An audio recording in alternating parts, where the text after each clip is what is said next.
வணக்கம். இது தமிழ் குரலின் சிறப்பு நேரம் அண்ணல் இன்றைக்கு நம்மோடு இணைந்திருக்கிறவர் ஃபர்ஸ்ட் லைன் மீடியா முதன்மை ஆசிரியர் மூத்த பத்திரிகையாளர் ஐயா முனைவர் உமாபதி அவர்கள். சார் வணக்கம் சார். வணக்கம். தாவேகா சார்பில் விஜயே வெளியில் வராமல் ஒரு ஆர்ப்பாட்டத்தை நடத்தியிருக்காங்க. தமிழ்நாடு முழுக்க நடத்தினதா சொல்கிறாங்க. வழக்கம் போல் இந்த சென்ட்ரல் மீடியனை ஏறி உடச்சி அந்த பக்கம் போயிருக்கு. இந்த பக்கம் கோஷமெல்லாம் யாரையுமே எதிர்க்காமல் ஒரு ஆர்ப்பாட்டம் தமிழ்நாடு பார்த்ததில்லை. நேற்று புதுமை இது மாதிரி இல்லாமல் புது மாதிரியான போராட்டம் எப்படி பார்க்குறீங்க சார்? அதான் ஆதவ் பேசியிருக்காங்க டிஎம்கே இது. அவங்க எதாக இருந்தாலும் டிஎம்கே தான். அது வேறு மாதிரி சொன்னால் அசிங்கமாக இருக்கும். அந்த மாதிரி பாட்டுக்கெல்லாம் கொலை குத்தாக பேசியிருக்கான். வாய்க்கு வந்ததெல்லாம் பேசி திமுக இதை பண்ணிச்சு இதை பண்ணிச்சு. என்னமோ எஸ்ஐஆர் யார் பண்ணுறா? எலெக்ஷன் கமிஷன் எந்த கட்சியும் கிடையாதுன்னு தான் பொதுவாக சொல்லுவாங்க. அது இப்போ பிஜேபியோட சேர்ந்துருச்சு, ஒரு விங்காக சேர்ந்துருச்சு. அப்படின்னா நீ எவனை எடுத்து பண்ணுறேன்னு அவர் லூசு பாய், அதை விடுங்க, கணக்கு விடுங்க. ஆனால் இந்த ஆர்ப்பாட்டன்ற பேர் நடத்திக்காங்க. இது எவனுக்கு தெரியுமானே தெரில. ஏதோ கடைசி நேரத்தில் வந்திருப்பாங்க போல். ஒரு 500-1000 பேர் சேர்ந்து பிள்ளைங்கள்லாம் குழம்பு வச்சு சாப்பாடாகி குழம்பு வைக்கிற நேரத்தில் ஃபோன் பண்ணியிருக்காங்க, அக்கா விஜய் வராருன்னு. அப்படியே குழம்பு சட்டி ஆஃப் பண்ணி அடுப்பு ஆஃப் பண்ணிட்டு எல்லாம் பிள்ளையை தூக்கிட்டு அப்படியே ஓடியது. பார்த்தா விஜயை காணோம் நின்றுருக்காங்க. அதுதான் ஒரு 1000-2000 பேர் வந்திருக்காங்க. கடைசி வரைக்கும் விஜய் வரல. வரலன்னா பார்த்துருக்காங்க. இவங்கள பார்க்குறக்கா நம்ம வந்தோம். அந்த கோவத்தில் தான் சென்ட்ரல் மீடியானெல்லாம் ஏறி உடச்சி இது பண்ணி விஜய் வருவாருன்னு சொல்லி தான்டா பிள்ளையை தூக்கிட்டு வந்தேன். நான் குழம்பு பாதியை கொதிக்க விட்டு ஆஃப் பண்ணிட்டு வந்தேன். அதுவும் ஞாயிற்றுக்கிழமை கறி வாங்கி வச்சு அந்த கறியை தூக்கி வச்சுட்டு புருஷன் உட்காந்துருந்துருப்பான் வீட்டில். என்னடா ஆளை காணா, எங்கே போனா இவ அப்படின்னு. பிள்ளையும் காணா இவளையும் காணான். சில வீட்டில் சில பேர் எடுப்பாங்க. மளிகை சாமான் நம்மகிட்ட வாங்க சொல்லுவாங்க. இங்கே ஆளையே காணாமல் 12-11 மணிக்கு போன ஆள் வீடே வெறிச்சோடி கிடக்கு. டிவி ஓடினபடி இருக்குது, அடுப்பு எரிஞ்சிக்கிட்டு இருக்குல்ல. பாவம் கணவன்மார்கள் ஆஃப் பண்ணியிருப்பாங்க. சின்ன பசங்க ஆஃப் பண்ணிட்டு உட்காந்துருப்பான். இது இப்போ 2 மணிக்கு வந்துருக்கும். பேரிகார்டெலாம் உடச்சிட்டு பிள்ளையை தூக்கிட்டு அதுக்கு வர வழியில் ஒரு டீயை வாங்கி ஊற்றிட்டு அப்படி வந்திருக்கோம். அது அவர் குடும்பத்துலேயும் அது பிரச்சனை தான், அதுவும் பிரச்சனை தான். இதில் ஆதவர்ஜுனா பல வதந்திகளை பரப்பினார். அவர் மென்டலுங்க. அவனை பற்றிலாம் நீங்கள் கேள்வி கேட்டான். அவர் அரலூசு பையன். அவன் மென்டல்னு சொல்ல காரியக்கு இருக்கேன். காசை வச்சு மாமனார்ட்ட காய், அதாவது வலி கடப்பு தேங்காய் எடுத்து வலி பிள்ளையார் உடைக்கிற மாதிரி மாமனார் காசை ஆட்டையை போட்டு அதை கொண்டு 4 கட்சிக்காரன்ட்டு கொடுத்து கட்சியை ஆட்டையை போடுறதுக்கு பிளான் பண்ணுறான் விஜய். அதுக்காக பண்ணுறது தான் அதெல்லாம். இல்லை, இப்போ இந்த போராட்டமே ஒட்டுமொத்தமாக திமுக தான் தேர்தல் ஆணையத்தை நடத்துதுன்ற தற்கொலைகளுக்கு என்ன தெரியும்? விஷயம் தெரிஞ்சானா கத்திருப்பாளையோ, ஆதவ என்னையா பேசுகிற நீ, இதை எதிர்த்து பேசுனா என்னத்தையும் என் தலைவன் பேரை கெடுத்துருவ போலன்னு சொல்லியிருப்பாங்க. அந்த தற்கொலைகளுக்கு ஒன்றும் தெரியாது. கையில் அட்டையை கொடுத்து விஜய் வருவாருன்னு வர வச்சுருக்காங்க. இல்லை, முதல் நாள் தலைவரே வீடியோவில் திமுக காரங்க தான் ஃபார்ம் கிடைக்காம தடுக்கிறாங்கன்னு பேசியிருக்காருல்ல. இல்லை, அவருக்கு ஒன்றுமே தெரியாதுல்ல. தெரிஞ்சால் தானே பேசுகிறது. எதையா வேணா எழுதி கொடுத்துருப்பான், பேசுகிறது தானே. அப்படி ஒரு தலைவன் தானே அந்த கட்சியில் இருக்காங்க. கட்சியே அப்படி கட்சி தானே, தற்கொலை கட்சி தானே. இல்லை, இப்போ ஒரு கட்சி தலைவருக்கு கடிதம் எழுதுகிறாங்க, நீ எலெக்ஷனில் நிற்க போகிற, தேர்தல் ஆணைய ஆஃபீஸே உனக்கு எங்கே இருக்குன்னு தெரிலன்னா அதை நம்ம எப்படி பார்க்குறது? 6 பக்க கடிதத்தை ஆங்கிலத்தில் வளைச்சி எழுதி தப்பான அட்ரஸ்க்கு அனுப்புறதுக்காகன்னு ஒரு கேள்வி வருது. இல்லை, டோட்டலாக இவங்க வீணாக போனவங்க தான். இது அரசியலுக்கு லாயக்கு கிடையாது, இதுக்கு லாயக்கு கிடையாது. எவனோ இங்கிலீஷில் விஜய் கிடையாது தெரியாது, இல்லை படித்து பார்க்க அர்த்தனாலும் தெரியுமானா தெரியாது. எவனோ ஒருத்தன் அடிச்சு விட்ருப்பான். தமிழில் எழுதிட்டு வாப்பில், இல்லை இங்கிலீஷ் தான் அவங்களுக்கு தெரியும், ஞானேஷ்குமாருக்கு தமிழ் தெரியாது அப்படின்னோடனே ஞானேஷ்குமாராக லெட்டரை படிக்க போகிறாரு. அவன் வாட்ச்மேன் வாங்கி கிழிச்சு போட்டு போயிடுவான், ஏதோ வந்திருக்கு தமிழ்நாட்டில் இருந்து அப்படின்னு. ஸோ ஏதாவது ஒன்று அடிச்சு விடுங்கன்றிருப்பாங்க. ஒரு 6 பக்கத்துக்கு அடிச்சு டைப் பண்ணி அவுட்புட் எடுத்து கொடுத்துருப்பாங்க. சரி, நீயே அந்த ரப்பர் ஸ்டாம்ப் எடுத்து அடிச்சுக்கு அனுப்பிடு அப்படின்றது தான் விஜயோட பாலிசி.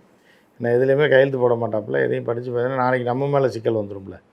சும்மா மொட்டையாக இருக்கும் லெட்ரு பேடில் இருக்கும், அவ்வளோதான். கோடி மீடியா பார்த்து போட்டுக்குவாங்க, விஜய் அனுப்புன மாதிரியே போடுவாங்க. அப்புறம் கடைசியில் தான் கேட்டால் நான் அனுப்பவே இல்லை, யாரும் அனுப்பிட்டாங்க. இல்லை, இப்போ இந்த விஜயனுடைய அந்த கடிதம்னா நீங்கள் ஞானேஷ்குமாருக்கு இதுக்கு அனுப்புறீங்க, லோக்கலில் உங்களை கூப்பிடலன்னா நீங்கள் பஞ்சாயத்து தேர்தலில் அனுப்புகிற ஆளுக்கு அனுப்புகிறீங்க. ரெண்டும் வேறு மாநில தேர்தல் ஆணையரோ இல்லை தலைமை தேர்தல் அதிகாரியோ. அது அவங்களுக்கு தெரிஞ்ச அவங்க கட்சி ஆரம்பிக்கிறாங்க.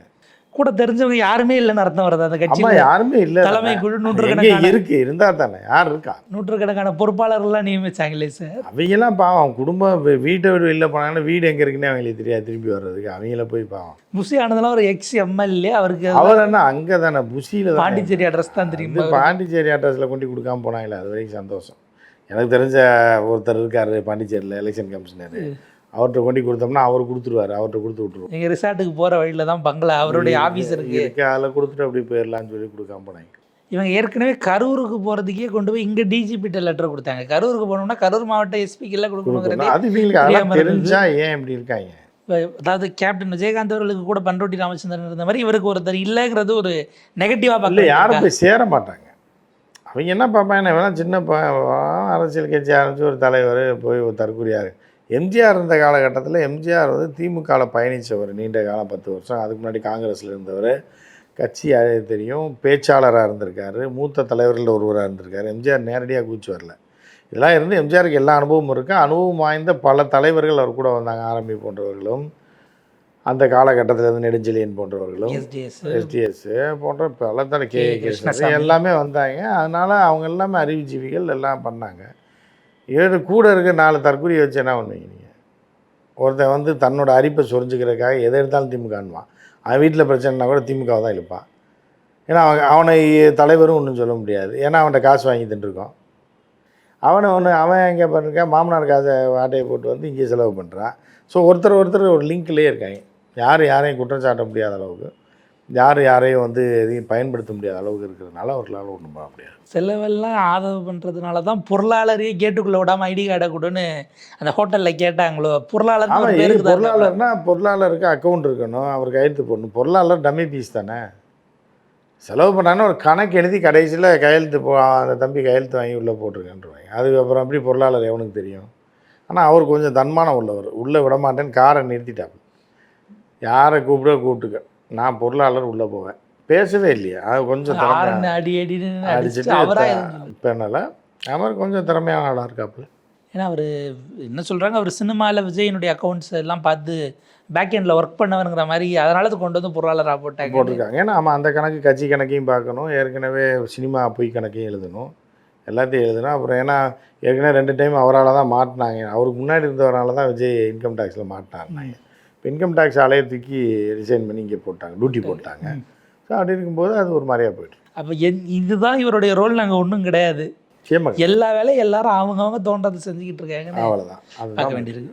ஏன்னா நேற்றைக்கு தாவேக்கா ஐடிவிங்க போடுறாங்க, நீங்கள் வந்து உங்களுடைய வாக்குகளை காப்பாற்ற இந்த திமுக வராது, ஆனால் எங்கள் வெற்றி தலைவர் தான் எதாக இருந்தாலும் உங்களுக்கு ஒன்றுனா வருவார்னு போடுறாங்க.